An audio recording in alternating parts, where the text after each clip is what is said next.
क्या आपने कभी सोचा है कि जिन राक्षसों से आप बाहर दुनिया में लड़ रहे हैं, वे असल में कहीं बाहर हैं ही नहीं? वे आपके अपने ही दिमाग में बैठे हैं। जो आग आपको रोज अंदर ही अंदर जला रही है, जो बेचैनी आपको रात रात भर सोने नहीं देती, वह किसी और ने नहीं, आपके ही संदेहों, आपके ही डर और आपके ही अतीत ने लगाई है। हम बाहर के दुश्मनों से तो जीत सकते हैं, लेकिन जब दुश्मन हमारे ही भीतर बैठा हो तो हम कैसे जीतेंगे?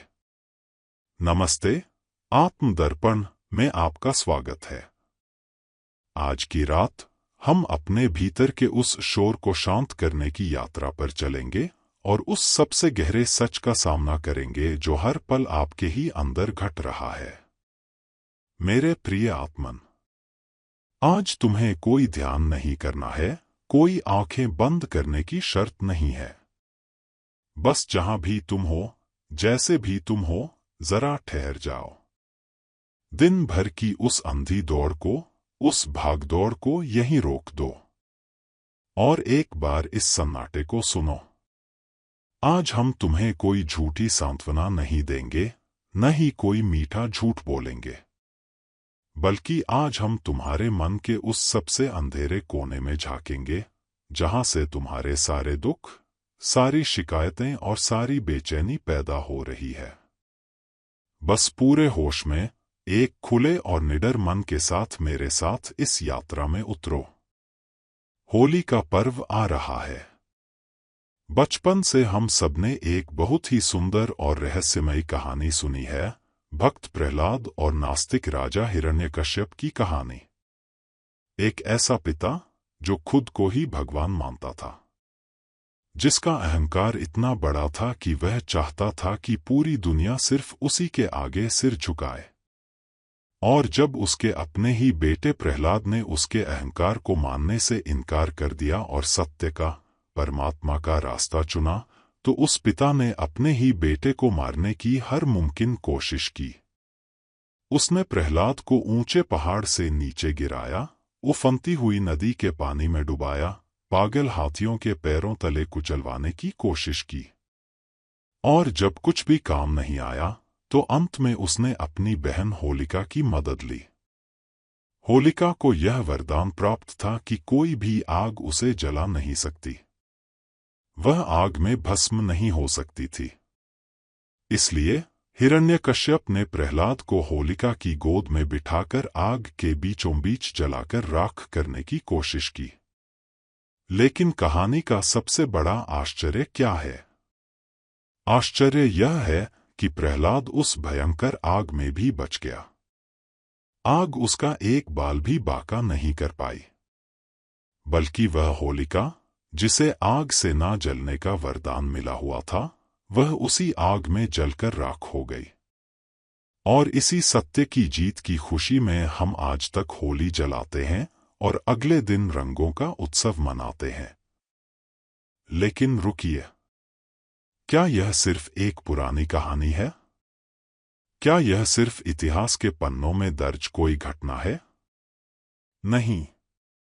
आज मैं आपसे कुछ बहुत गहरा कहने जा रहा हूं। इन पुरानी कथाओं को सिर्फ इतिहास समझने की भूल मत करना। पुराणों में जो लिखा है, वह कोई ऐसी घटना नहीं है जो सिर्फ हजारों साल पहले घटी और खत्म हो गई। ये घटनाएं हर रोज, हर पल तुम्हारे ही भीतर घट रही हैं। यह तुम्हारे ही जीवन का आईना है। जरा गहराई से देखो। हिरण्यकश्यप कोई बाहर का राजा नहीं है। हिरण्यकश्यप तुम्हारा अपना ही मन, माइंड है। तुम्हारा अपना ही अहंकार, ईगो है। यह तुम्हारी वह अकड़ है जो हमेशा कहती है कि मैं सही हूं, मुझे सब पता है, दुनिया मेरे हिसाब से चलनी चाहिए। हिरण्यकश्यप तुम्हारा संदेह, डाउट है। और प्रहलाद कौन है?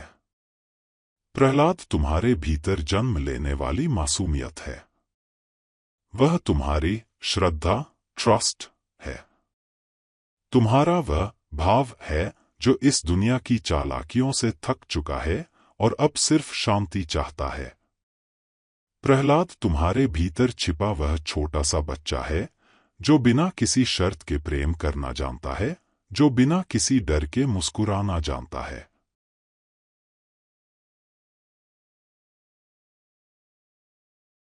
जरा अपने जीवन को ध्यान से देखना। तुम्हारे भीतर हर रोज यह युद्ध चलता है।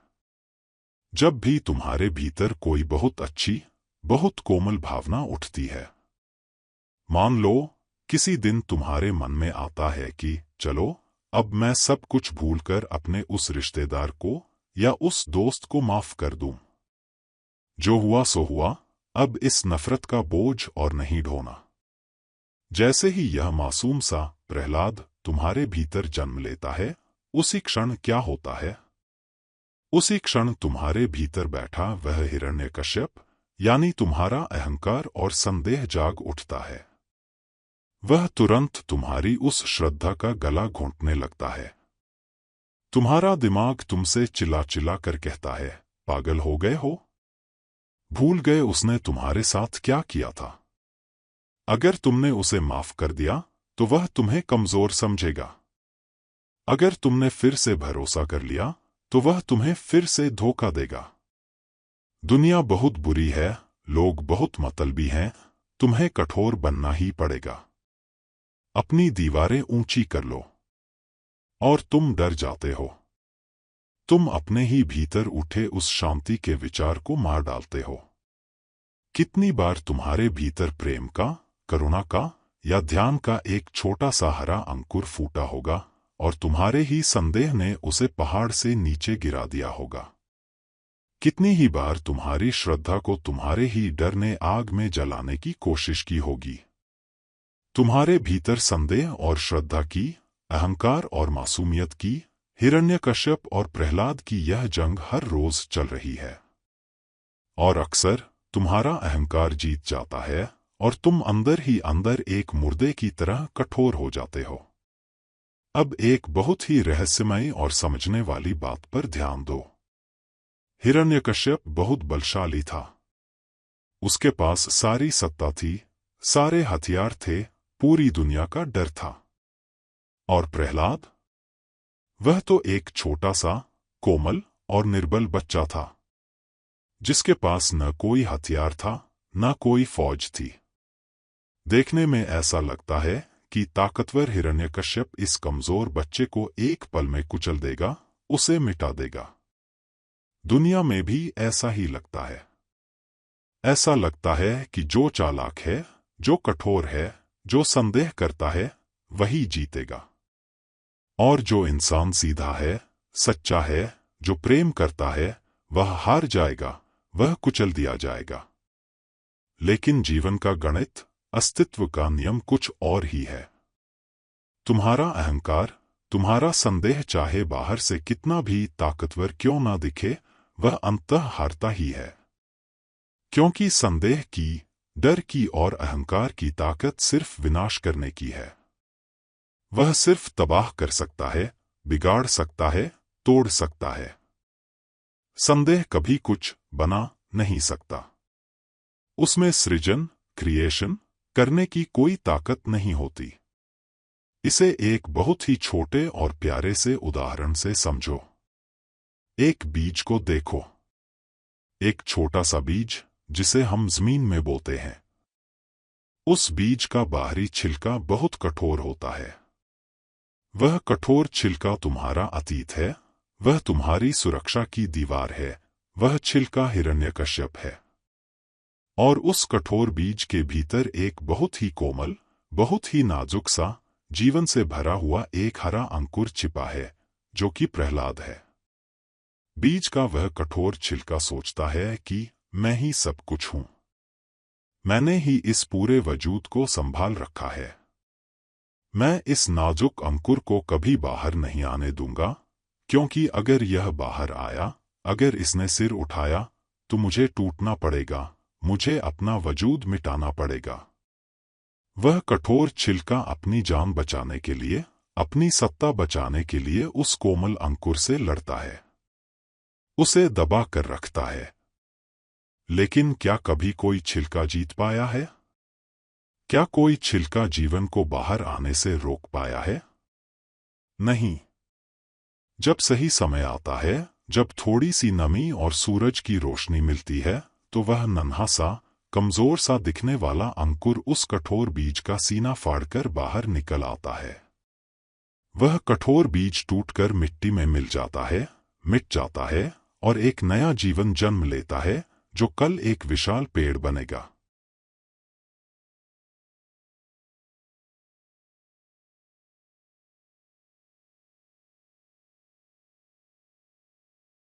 तुम्हारे भीतर का संदेह भी उसी कठोर बीज की तरह है। वह डरता है कि अगर तुम शांत हो गए, अगर तुम्हारे भीतर श्रद्धा आ गई, अगर तुमने लोगों को माफ कर दिया, तो इस अहंकार का क्या होगा? तुम्हारी उस अकड़ का क्या होगा जो कहती है कि मैं कुछ हूं? आज के इंसान की सबसे बड़ी त्रासदी यही है। हम सबने अपने चेहरों पर, अपने दिलों पर एक कठोर छिलका चढ़ा लिया है। हम सबने एक मुखौटा पहन लिया है। तुम ऑफिस जाते हो तो एक अलग मुखौटा, दोस्तों से मिलते हो तो एक अलग मुखौटा, घर में आते हो तो एक अलग मुखौटा, और धीरे धीरे तुम भूल ही गए हो कि उस मुखौटे के पीछे तुम्हारा असली चेहरा कैसा था। तुम डरते हो कि अगर तुमने अपनी असली भावनाएं दिखा दी, अगर तुमने अपनी कमजोरी दिखा दी, तो लोग तुम्हारा फायदा उठाएंगे। इसलिए तुम अपने भीतर के प्रहलाद को, अपनी उस सच्चाई को रोज दबाते हो। क्या तुम्हें याद है कि हिरण्यकश्यप ने ब्रह्मा जी से क्या वरदान मांगा था? उसने मांगा था कि मैं न दिन में मरूं, न रात में, न घर के अंदर मरूं, न बाहर, न किसी इंसान के हाथों मरूं, न किसी जानवर के, न धरती पर मरूं, न आकाश में। इस वरदान को जरा ध्यान से समझना। यह कोई जादू की कहानी नहीं है, यह मनुष्य के मन का सबसे बड़ा डर है, सुरक्षा की तलाश, नियंत्रण, कंट्रोल की भूख। हिरण्यकश्यप ने हर वो दरवाजा बंद कर दिया था जहां से मृत्यु आ सकती थी। उसने पूरे जीवन को अपने कंट्रोल में करने की कोशिश की थी। क्या आज का इंसान भी यही नहीं कर रहा है? तुम भी तो रोज यही कर रहे हो। तुम अपना बैंक बैलेंस बढ़ाते हो, महंगे इंश्योरेंस लेते हो, ऊंची दीवारें बनाते हो, रिश्तों में शर्तें रखते हो। तुम यह सब क्यों कर रहे हो? क्योंकि तुम्हारे भीतर भी वही हिरण्यकश्यप बैठा है जो हर तरफ से खुद को सुरक्षित कर लेना चाहता है, जो चाहता है कि जीवन में कभी कोई दुख न आए, कोई अनहोनी न हो, सब कुछ मेरे कंट्रोल में रहे। लेकिन याद रखना, जीवन को कभी कंट्रोल नहीं किया जा सकता। मौत और जीवन, दुख और सुख कभी तुम्हारे हिसाब से नहीं चलते।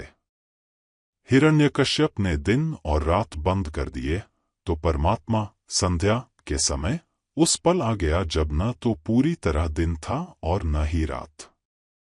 उस रहस्यमय पल में आ गया। उसने घर और बाहर बंद कर दिया, तो परमात्मा चौखट पर आ गया। उसने इंसान और जानवर बंद कर दिए, तो परमात्मा नरसिंह, आधा इंसान आधा शेर बनकर आ गया। अस्तित्व, या जिसे तुम ईश्वर कहते हो, वह हमेशा उस जगह से तुम्हारे जीवन में प्रवेश करता है जिसकी तुमने कभी कल्पना भी नहीं की होती। तुम्हारा अहंकार कभी सुरक्षित नहीं हो सकता। तुम कितने ही ताले लगा लो, जीवन की नदी तुम्हारी दीवारों को तोड़ ही देगी। और जो इंसान इन दीवारों को पकड़ कर बैठा है, वह रोएगा, वह टूटेगा। और अब उस कहानी के सबसे गहरे हिस्से पर आते हैं, होलिका दहन। होलिका को वरदान था कि कोई आग उसे जला नहीं सकती। हमारे अहंकार को भी बिल्कुल यही लगता है। जब हम किसी से नफरत करते हैं, जब हम किसी से बदला लेना चाहते हैं, तो हमारे भीतर एक आग जल रही होती है। क्रोध की आग, ईर्ष्या की आग। और हमारा अहंकार, हमारी वो होलिका, हमें यह भ्रम देती है कि डरो मत, तुम इस आग में नहीं जलोगे। यह क्रोध की आग तो सामने वाले को तबाह करने के लिए है। मैं सुरक्षित हूं। तुम सोचते हो कि मन में पुरानी कड़वी यादें रखकर, गड़े मुर्दे उखाड़कर तुम किसी और को सजा दे रहे हो। लेकिन सच्चाई क्या है? प्रहलाद की कहानी क्या बताती है? होलिका उसी आग में जलकर राख हो गई जिसे वह अपना हथियार समझ रही थी।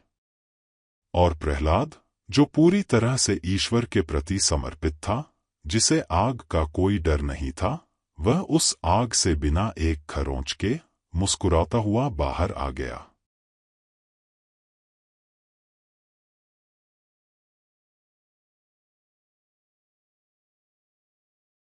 यह तुम्हारे लिए, इंसानियत के लिए एक बहुत बड़ा और बहुत ही गहरा संदेश है।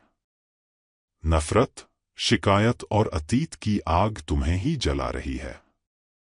आज इंसान की सबसे बड़ी बीमारी यह नहीं है कि उसके पास कुछ है नहीं। उसकी सबसे बड़ी बीमारी यह है कि वह अतीत को पकड़ कर बैठा है। हम अपने दुखों से प्यार करने लगे हैं। हमें अपने घावों को खुरचने में मजा आने लगा है। उसने मेरे साथ ऐसा किया। मैं तो बहुत अच्छा था, फिर मेरी किस्मत क्यों खराब है? यह जो तुम विक्टिम बने हुए हो, यह जो बेचारापन तुमने ओढ़ रखा है, यह तुम्हारे ही अहंकार का एक बहुत सूक्ष्म रूप है। अगर आज तुमसे तुम्हारी शिकायतें छीन ली जाएं, अगर आज तुम्हारे दुख छीन लिए जाएं, तो तुम खाली हो जाओगे। तुम्हें लगेगा कि तुम्हारे पास तो बात करने के लिए कुछ बचा ही नहीं। लेकिन जो व्यक्ति प्रहलाद की तरह पूर्ण समर्पण कर देता है, जो जीवन की धारा के साथ बहना सीख लेता है, जो कहता है, हे परमात्मा, अब मेरा अपना कोई हिसाब किताब नहीं है, मेरा कोई गणित नहीं है। जो तूने दिया वह भी तेरा, जो तूने ले लिया वह भी तेरा। अगर तूने मुझे दर्द दिया है तो उस दर्द में भी तेरी कोई मर्जी होगी। ऐसा व्यक्ति जो इस तरह से झुकना सीख लेता है, वह दुनिया की सबसे भयंकर आग के बीच से भी मुस्कुराता हुआ गुजर जाता है। परिस्थितियां उसे छू भी नहीं पाती। याद रखना, तुम्हारी असली ताकत कठोर होने में नहीं है। तुम्हारी असली ताकत तरल होने में है, पानी की तरह बहने में है। जो पेड़ आंधी में कठोर होकर खड़े रहते हैं, वे जड़ से उखड़ जाते हैं। लेकिन जो घास आंधी के सामने झुक जाती है, आंधी गुजरने के बाद वह फिर से लहलहाने लगती है। तुम्हें झुकना सीखना होगा। तुम्हें अपने इस अहंकार के बोझ को उतारना होगा।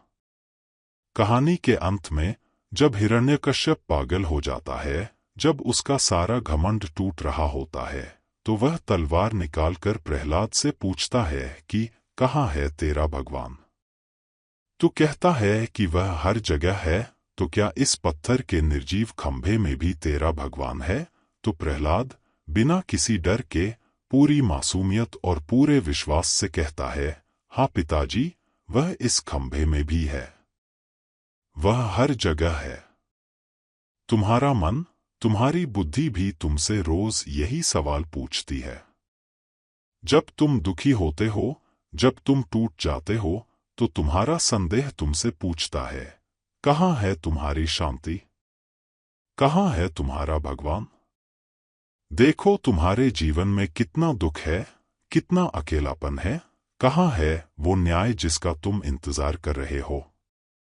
उस समय, जब तुम्हारा मन तुम्हें कमजोर करे, तो अपने मन की आंखों में आंखें डालकर कहना, हाँ, इस दुख में भी वही है। इस भयंकर अकेलेपन में भी वही है।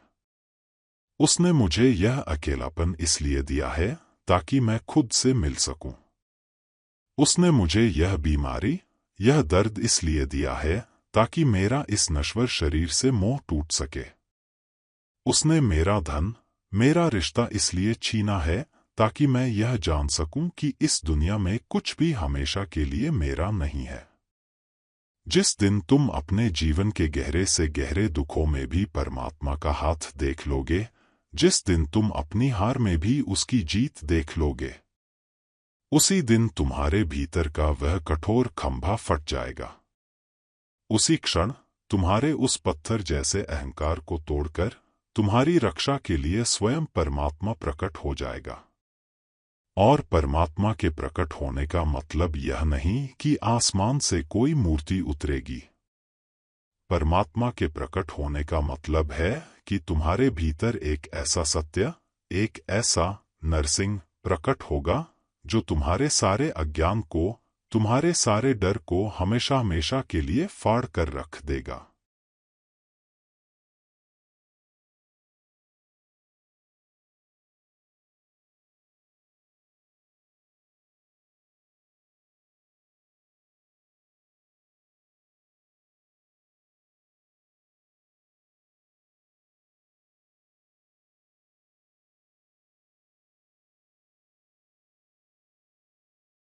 क्या तुमने कभी इस बात पर गौर किया है कि होलिका दहन के अगले दिन ही रंगों का त्योहार क्यों मनाया जाता है? यह बहुत ही गहरा प्रतीक है। जब तक तुम जलकर राख नहीं हो जाते, जब तक तुम्हारा अहंकार, तुम्हारी शिकायतें, तुम्हारा अतीत पूरी तरह से भस्म नहीं हो जाता, तब तक तुम एक खाली कैनवस नहीं बन सकते। और जो कैनवास पहले से ही भरा हुआ है, उस पर परमात्मा अपने रंग कैसे बिखेरेगा?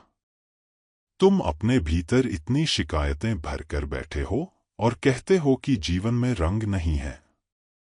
जीवन में रंग तभी आएंगे जब तुम भीतर से पूरी तरह खाली हो जाओगे। यही तो वृंदावन की असली होली है। वृंदावन में कृष्ण सिर्फ गुलाल से नहीं खेलते, वे प्रेम और चेतना के रंगों से खेलते हैं। जब तुम अपने भीतर से अपना सारा अहंकार मिटाकर राधा की तरह पूरी तरह से निशर्त समर्पित हो जाते हो, जब तुम उस अस्तित्व से कहते हो कि हे कृष्ण, हे परमात्मा, अब मेरा अपना कोई वजूद नहीं, मैं बस एक खाली कोरा कागज हूं, तब वह परमात्मा स्वयं तुम्हारे उस कोरे जीवन पर अपने दिव्य प्रेम का, अपने असीम आनंद का ऐसा पक्का रंग डालता है जो फिर कभी नहीं उतरता। जो इंसान भीतर से राधा की तरह खाली और समर्पित हो जाता है, उसके लिए यह पूरा ब्रह्मांड ही वृंदावन बन जाता है। उसके लिए रोज होली है और रोज उत्सव है। तो आज मेरे साथ एक असली होली जलाओ। चौराहों पर लकड़ियों की होली तो तुमने हर साल जलाई है, लेकिन भीतर का अंधेरा फिर भी नहीं मिटा। आज लकड़ियों की नहीं, अपने भीतर के उस कूड़े की होली जलाओ जिसे तुम सालों से ढो रहे हो। आज अपने उस संदेह को, अपने उस डर को, अपनी उस पुरानी झूठी पहचान को इस आग में स्वाहा कर दो। कल्पना करो, महसूस करो कि तुम्हारे सामने एक बहुत ही विशाल, बहुत ही पवित्र आग जल रही है। इस आग की गर्मी को महसूस करो। आज इस आग में उन सभी लोगों के नाम डाल दो जिन्होंने तुम्हें कभी धोखा दिया है, जिन्होंने तुम्हारा दिल तोड़ा है। उन्हें पकड़ कर मत रखो, उन्हें माफ कर दो। उनसे कहो, जाओ, मैं तुम्हें तुम्हारी अज्ञानता के लिए आजाद करता हूं। तुमने जो किया वह तुम्हारी बेहोशी थी। मैं तुम्हारे दिए हुए दर्द को अब और नहीं ढोऊंगा। डाल दो उन चेहरों को इस आग में। इस आग में अपनी उन सारी चिंताओं को डाल दो जो तुम्हें रात भर जगाए रखती हैं। कल क्या होगा, भविष्य में क्या होगा, यह सब तुम्हारे हाथ में है ही नहीं। तो इस व्यर्थ की चिंता को क्यों ढो रहे हो? जला दो इस चिंता को। इस आग में अपनी उन सारी असफलताओं को, अपने गिल्ट को, अपने पश्चाताप को डाल दो। मैंने यह गलती क्यों की, काश मैंने ऐसा न किया होता। जो हो गया सो हो गया। बीता हुआ कल एक सपना था जो टूट गया। उसे राख हो जाने दो। और सबसे जरूरी, इस आग में अपने उस मैं को डाल दो, अपने उस अहंकार को डाल दो जो हमेशा सम्मान का भूखा रहता है, जो हमेशा चाहता है कि लोग मेरी तारीफ करें, लोग मेरी बात माने। यही वह मैं है जो सबसे ज्यादा दुख देता है। कहो कि आज से मैं कोई नहीं हूं। आज से मैं सिर्फ एक बहती हुई नदी हूं, एक खाली आकाश हूं। सब कुछ जल जाने दो। देखते रहो अपने ही भीतर की इस आग को। महसूस करो कि तुम्हारी सारी पुरानी त्वचा जल रही है। तुम्हारा सारा बीता हुआ कल भस्म हो रहा है। और जब यह सब कुछ जल जाएगा, जब सारा धुआं छंट जाएगा, तो राख के बीच से जो बचेगा वह तुम्हारा असली स्वरूप होगा। बिल्कुल शुद्ध, बिल्कुल शांत, बिल्कुल निर्दोष। प्रहलाद की तरह। अब कोई युद्ध नहीं है। भीतर कोई लड़ नहीं रहा है। हिरण्यकश्यप मर चुका है, संदेह हार चुका है, श्रद्धा जीत चुकी है। आज से इस मैं को, इस संदेह को जला दो और उस राख से अपने असली स्वरूप को बाहर आने दो।